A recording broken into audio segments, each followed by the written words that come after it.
que je vous propose, c'est qu'on commence ensemble avec un premier texte qui se trouve dans le livre d'Esther, chapitre 1, et on va simplement lire le livre d'introduction, les versets d'introduction au livre d'Esther. Donc Esther se trouve juste après Néhémie dans vos Bibles. Esther, chapitre 1, verset 1. On va juste lire les versets 1 et 2. C'était au temps d'Assuérus.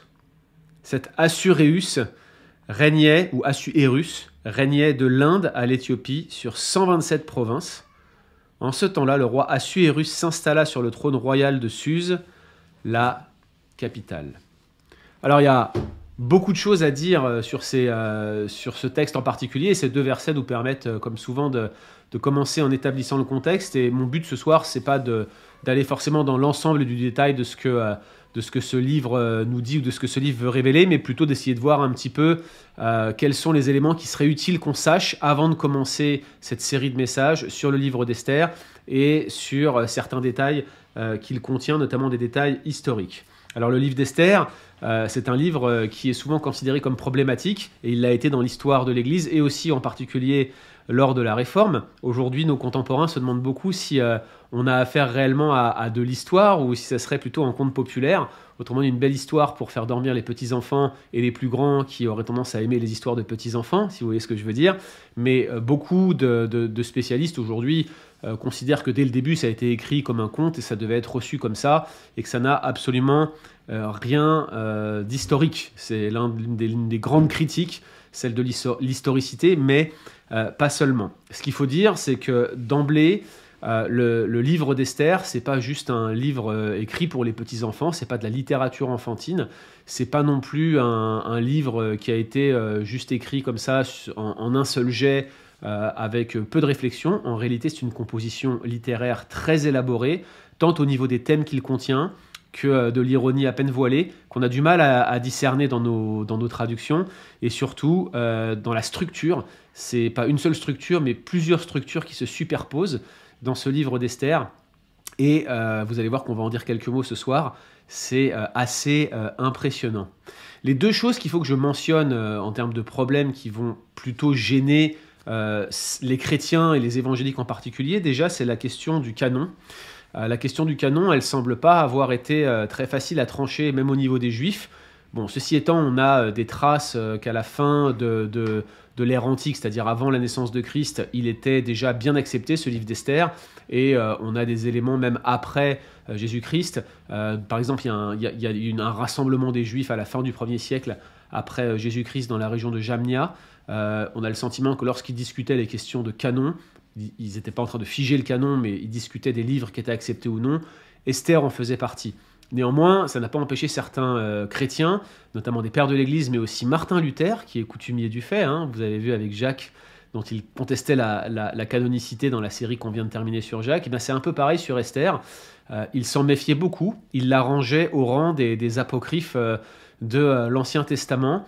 Et il en questionnait l'historicité d'une part, puis il était vraiment gêné par le fait qu'Esther ne fasse pas du tout mention de Dieu ou de relation avec Dieu. Ça aussi, on va en reparler ce soir. Bref, vous voyez que ce n'était pas le seul, Luther, à avoir des problèmes avec ce livre d'Esther, ou en tout cas, ce n'était pas le seul livre avec lequel il avait des problèmes. Inutile de vous le dire qu'aujourd'hui, le livre d'Esther est bien accepté par tout le monde. Presque plus personne ne conteste sa canonicité. Luther, il faisait un peu office d'épouvantail en la matière lors de la Réforme.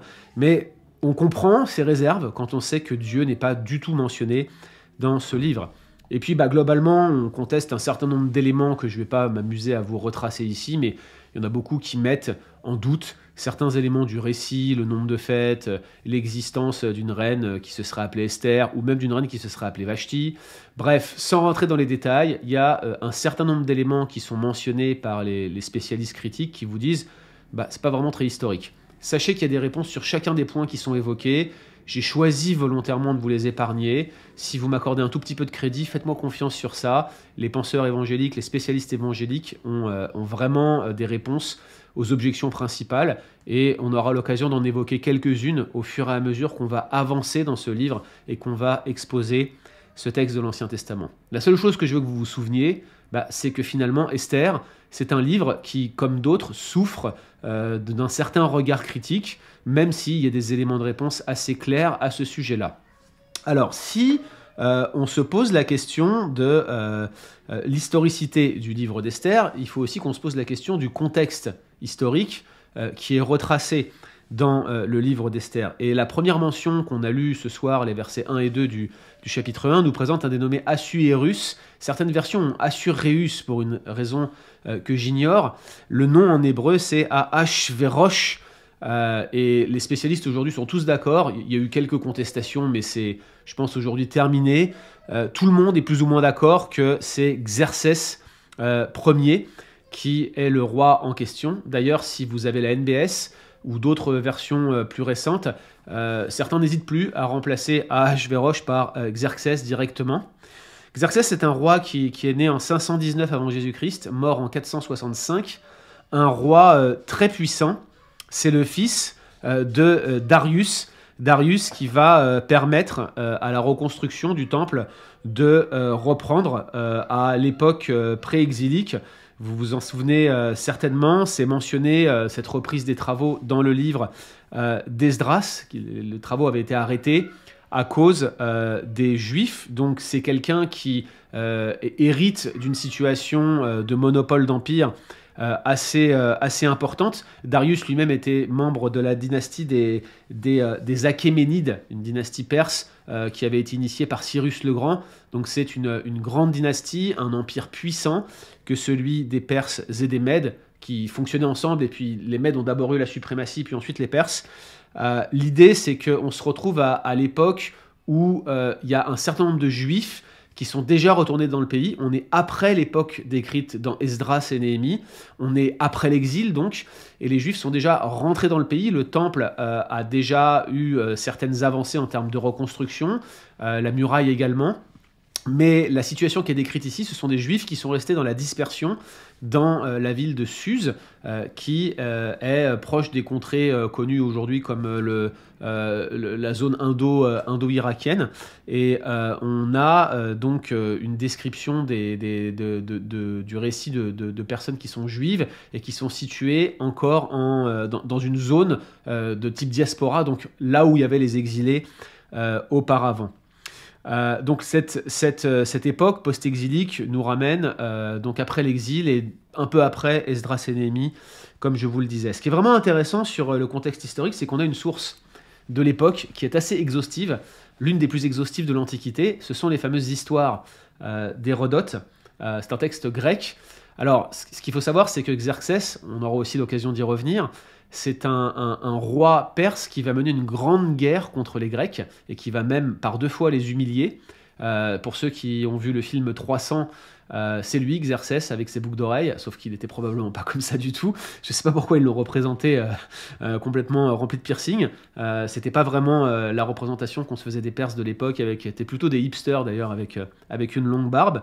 Mais ce qui est vraiment intéressant, c'est que ces histoires d'Hérodote, elles nous permettent d'en savoir plus à la fois sur l'époque, mais sur le roi Xerxès, et on a des descriptions de sa cruauté, de son envie d'accroître son pouvoir, sa puissance, son hégémonie, mais aussi de sa relation avec la gente féminine.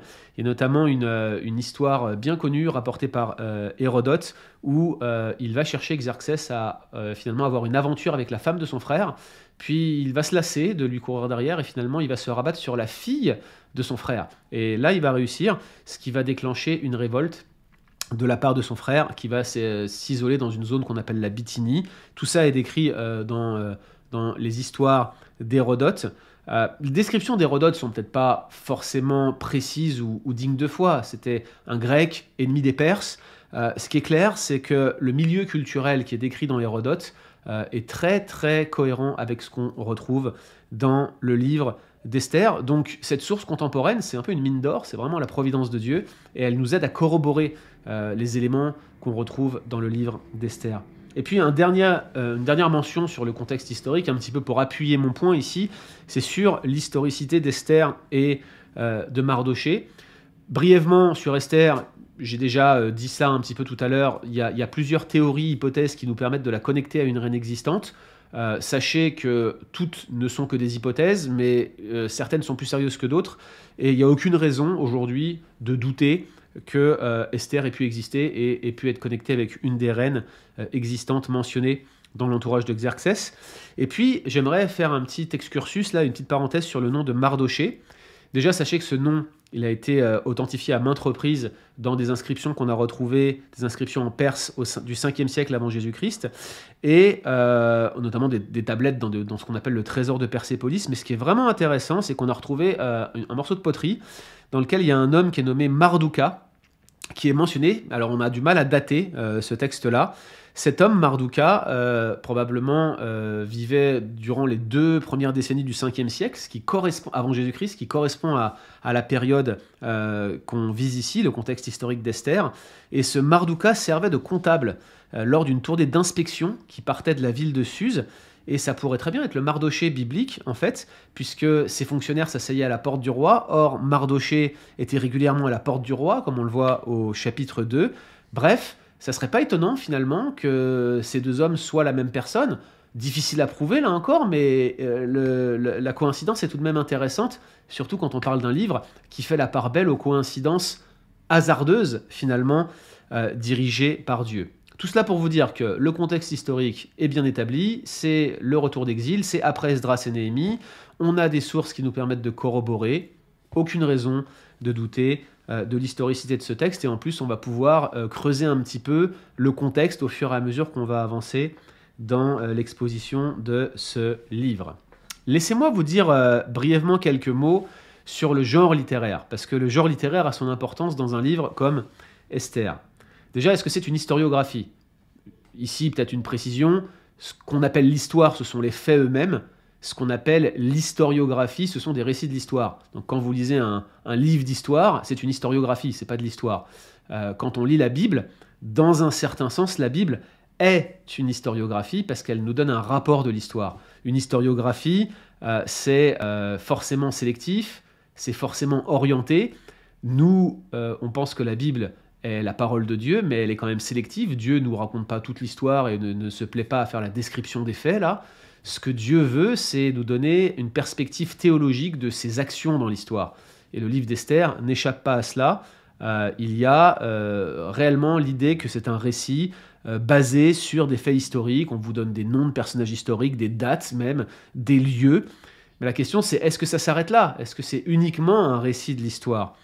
Alors certains ont avancé l'idée que ça serait présenté comme une sorte de nouvelle, agencé un peu comme une histoire que l'on raconte. Vous savez, les nouvelles, ça a été très populaire au XXe siècle et encore un peu aujourd'hui, mais moins. C'est des courtes histoires, les nouvelles. Alors est-ce qu'on aurait affaire à un genre de nouvelle qui serait arrangée de manière historique? La raison pour laquelle certains pensent ainsi, sans critiquer l'historicité du texte, hein, c'est finalement qu'il y a une place très très importante à l'humour, à l'ironie, et l'arrangement, on va le voir dans quelques minutes, est extrêmement fin, très bien ficelé, c'est très élaboré, je vous le disais, cette composition. Peut-être, d'autres parlent, alors là c'est un spécialiste juif qui dit ça, qui s'appelle Shemariahu Talmon, pardon, excusez-moi, parle d'un conte sapiental historicisé. J'ai voulu vous mettre cette expression pour vous montrer comment je peux être intelligent en donnant des mots compliqués. En fait, l'idée, c'est que ça serait une histoire qui prendrait la forme d'un conte tout en étant historique, mais qui emprunterait des thèmes et des mots tirés des proverbes, notamment. Et c'est vrai qu'il y a de nombreux thèmes pratiques en commun avec les proverbes, par exemple les méfaits de l'abus d'alcool, la conduite à tenir en présence des rois, le danger de l'orgueil, etc., etc. Et puis, fait marquant quand même, c'est que les Juifs de l'Antiquité semblent avoir pensé un peu comme ça. Esther, dans le canon de la Bible hébraïque, qui est un petit peu différent du canon qu'on a dans nos Bibles, basé sur la traduction grecque de l'Ancien Testament. Vous vous souvenez, avec Ruth, on avait montré comment Ruth, en fait, arrive dans le canon hébraïque juste après Proverbe 31, donc une organisation thématique, théologique. Esther, c'est un peu pareil, elle fait partie d'un corpus de 5 rouleaux qu'on appelle les Megillot. C'est des livres qui sont groupés ensemble parce qu'ils étaient chantés et lus lors de périodes de chant ou de périodes liturgiques. Et Esther était lue lors de la fête du Pourim. Esther raconte l'institution de la fête du Pourim qu'on va voir au chapitre 10. Et dans ces 5 livres, les Megillot, vous aviez le Cantique des Cantiques, Ruth, les Lamentations, l'Ecclésiaste et Esther. Et le fait qu'Esther soit associée avec l'Ecclésiaste, avec le Cantique des Cantiques, même avec les Lamentations, donne une perspective peut-être liée à la littérature de la sagesse. Bref, voilà typiquement le genre de genre littéraire que les spécialistes accordent à Esther. Alors comment est-ce qu'on va trancher cela? Moi j'ai envie de vous répondre, je pense qu'Esther est un petit peu tout ça. Oui, il y a des pointes de sagesse. Oui, l'agencement est tellement fin que c'est très probable que l'auteur, non seulement il veuille nous raconter une histoire, historiographie, mais en plus il veut nous véhiculer certains messages clés par la structure même du récit. Typiquement, l'absence de Dieu, c'est pas par hasard que l'absence de Dieu dans le livre d'Esther est présente, alors qu'on a un Dieu qui agit presque partout, dans les moindres détails. Il y a un véritable thème très travaillé, très poussé, qui semble avoir été très bien réfléchi. Alors j'ai envie de vous dire, le fait qu'on ait un tel arrangement littéraire pourrait nous laisser penser que finalement c'est une belle histoire bien construite, mais ça n'a rien de littéral, rien d'historique. Mais malheureusement, ça serait opposé littéraire à littéral, ce que beaucoup ont fait, et qui les a conduits à finalement nier le caractère historique de la Bible. Je pense que c'est une erreur. Je pense qu'à bien des égards, c'est pas parce qu'on a une composition élaborée qu'il faut automatiquement écarter toute forme d'histoire derrière. Comme je vous l'ai montré, on n'a aucune raison de le faire. Donc j'ai envie de vous dire, c'est un livre multifacette et on le voit au travers des différents genres littéraires qui sont utilisés. Gardez en tête que c'est historique, mais gardez en tête que l'auteur s'est servi de différents moyens pour exprimer l'histoire. Quelques mots rapides sur les principaux thèmes, les motifs récurrents du livre d'Esther. Le premier, je l'ai mentionné il y a quelques instants, c'est le thème de la présence et de l'absence de Dieu. En fait, Dieu est présent dans son absence dans le livre d'Esther. C'est vraiment l'idée. Hein. Et d'ailleurs, la série de prédications sur Esther qu'on va avoir s'appelle « Voir la main du Dieu invisible ». C'est pour vous dire l'importance qu'on va accorder à ce motif dans notre exposition du livre d'Esther. Donc, aucune mention de Yahweh, le tétragramme, aucune mention même du mot Elohim, qui est parfois utilisé pour dire Dieu, et aucune mention de prière. En tout cas, on les voit implicitement jeûner, mais c'est jamais associé à la prière, on les voit jamais invoquer le nom de Dieu, ni même en faire mention, mais on se dit, mais où va-t-on avec ce livre qui ne mentionne pas, à la moindre occurrence, le nom de Dieu? Et puis même, pourquoi est-ce que Dieu est silencieux dans un livre qui décrit une situation où presque tous les juifs de toute la terre connue pourraient être annihilés en raison d'un décret royal? Probablement la réponse, c'est que le silence n'est pas l'absence, loin de là, et d'autre part, Dieu est loin d'être silencieux dans le livre d'Esther. En fait, ce sont ses œuvres qui parlent de sa part. On va essayer d'y voir plus clair tout au long de cette série, mais soyez certains de l'importance théologique de ce motif, de ce Dieu qui se cache. C'est volontaire, probablement Dieu veut nous montrer quelque chose au travers de ses actions de la vie courante, où Dieu intervient de manière presque évidente, sans qu'on s'en rende compte. Il est toujours à l'œuvre, même quand on n'y pense pas. Et c'est ça qui est assez extraordinaire dans le livre d'Esther. L'autre chose, c'est la providence de Dieu, la souveraineté de Dieu, et son humour, en quelque sorte. La présence de Dieu est établie dans l'absence de Dieu, je vous le disais, mais elle est établie par ses actes de providence, par son intervention. Il est là, il dévoile son plan de manière implicite. Finalement, les moyens ordinaires par lesquels le Seigneur travaille, c'est les moyens ordinaires de notre existence. Le livre d'Esther, c'est un livre de coïncidences. Il y en a partout, des coïncidences. C'est le Dieu des coïncidences. Mardoché se trouve là au moment où il faut. Il y a le roi qui n'arrive pas à dormir au moment où il faut. Il y a toujours quelque chose qui tombe au bon moment, pile poil. Bref, le hasard, comme disait Albert Einstein, c'est la main de Dieu qui agit incognito. Dieu est toujours actif, Dieu règne, Dieu est providentiel, y compris quand son nom n'est pas mentionné. Mais également, Dieu a beaucoup d'humour. J'ai envie de dire que le livre d'Esther est le livre le plus humoristique de tout le canon biblique. C'est ce qu'on appelle de la satire. Où est-ce que vous pouvez trouver un récit où l'homme le plus puissant de la planète, qui vient de démontrer sa richesse avec force d'opulence et de faste dans sa ville, à Suse, où il a apparemment fini d'écraser ses ennemis les plus proches, où est-ce que vous voyez un homme comme celui-ci qui se fait littéralement mettre à l'amende par sa femme, qui refuse de se présenter devant lui et qui termine en faisant un décret publié dans toutes les langues de toute la province, comme quoi sa femme n'a pas voulu l'obéir. Vous voyez, c'est quand même assez impressionnant et assez humoristique. De même, lorsque le roi ne peut pas dormir, au chapitre 6, verset 1, Qu'est-ce qu'il fait? Il se fait apporter ses décrets royaux. Il y a tout un thème des décrets royaux dans le livre d'Esther, et au chapitre 6, il se fait apporter ses décrets royaux, puis il les lit. C'est un peu comme quand Pascal n'arrive pas à dormir la nuit, ce qui lui arrive régulièrement à cause de moi. Quand Pascal n'arrive pas à dormir la nuit, qu'est-ce qu'il fait? Il prend ses propres sermons, vous voyez ce que je veux dire? Et pouf, il s'endort. Et c'est un peu l'impression que ça donne du roi qui dort sur ses propres décrets. Vous voyez ce que je veux dire? C'est vraiment plein d'humour, et des petites pointes comme ça, on va en retrouver un peu partout. C'est très drôle. Il faut juste qu'on s'arrête dessus, et vous allez voir, je pense que dans cette exposition, il y a plein de choses qui vont nous faire sourire. Le thème du renversement aussi, pas besoin que je vous en dise plus. Aman qui s'apprête à humilier Mardoché. Et puis finalement, c'est Aman qui va édicter la propre gloire de Mardoché, ou comment on va glorifier Mardoché. Et c'est Aman lui-même qui va devoir le glorifier devant tout le monde. Puis Aman qui dresse un poteau, et c'est lui-même qui y est pendu. Mais c'est pas le seul renversement. Le thème du banquet, par exemple, est très important. 10 banquets différents à minima, peut-être même 11 dans le livre d'Esther. Mais le thème du jeûne est central. Donc on a des contrastes, des renversements de toutes parts. J'ai envie de dire que le livre d'Esther est un grand renversement, et ça se voit même dans les différentes structures que l'on pourrait retrouver. Et puis je terminerai aussi en vous mentionnant 2 références intertextuelles. Déjà, il y a la notion du conflit de lignée. Souvenez-vous que le livre d'Esther parle d'un homme qui veut éradiquer les Juifs de la face de la terre. Il s'appelle Aman. Et c'est un conflit qui paraît apparaître comme ça d'un seul coup, d'un seul pop dans le livre d'Esther. Mais il y a des éléments qui sans doute ne vous ont pas trompé. Le nom de Aman, c'est Aman l'Agagite. Or, qui est Agag? C'était le roi des Amalécites. Vous vous souvenez de lui? Mardoché, lui, il vient de la tribu de Kish. Or, qui est le fils de Kish? Mais c'est le roi Saül, tiens donc. Et qu'est-ce qui s'est passé quand Saül s'est battu avec les Amalécites? Il a épargné le roi Agag, ce qui a été vraiment un acte de désobéissance terrible. L'un des actes qui a conduit Dieu à le rejeter définitivement, c'est Samuel finalement, qui a mis en pièces Agag. Mais souvenez-vous, le conflit va plus loin.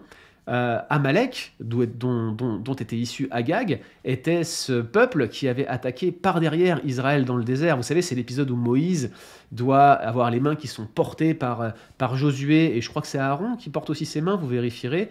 Et quand Josué a les mains levées, le peuple d'Israël gagne. Quand il a les mains baissées, c'est Amalek qui gagne.